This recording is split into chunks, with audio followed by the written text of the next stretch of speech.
Ahoy!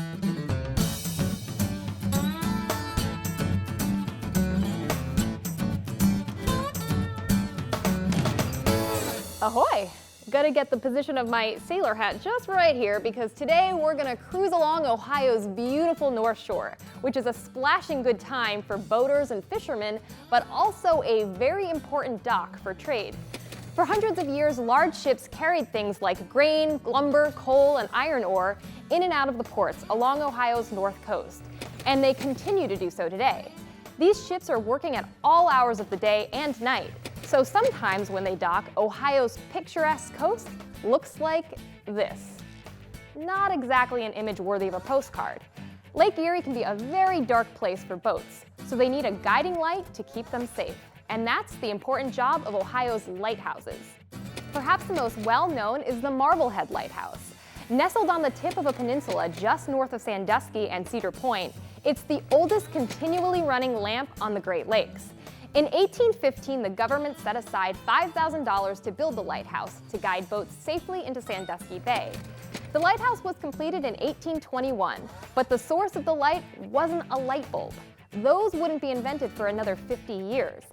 Instead, the light at the top of the lighthouse consisted of 7 oil lamps with reflectors. Each evening, the lighthouse keeper, Benajaya Walcott, would climb to the top of the building and light the lamps.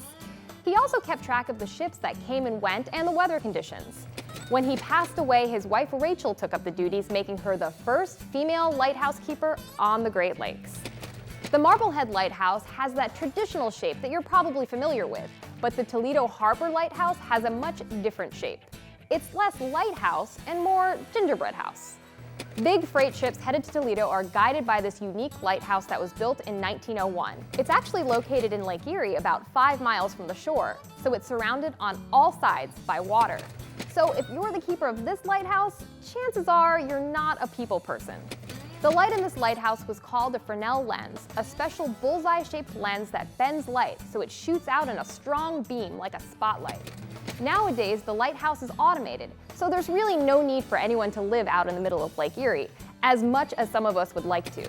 Over on the other side of Ohio's coast, a lighthouse in Ashtabula is being kept alive by a group of concerned citizens. The original lighthouse was built at the mouth of the Ashtabula River in 1836. Over the years, it has taken many shapes and even been moved. First, the lighthouse was a hexagonal tower. Then it was rebuilt as a square pyramidal tower.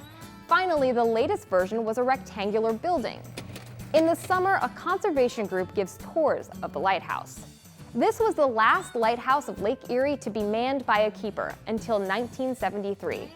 Although lighthouse keeper is no longer a job title for anyone in Ohio, lighthouses still provide an all-important guide for ships traveling in and out of the Buckeye State.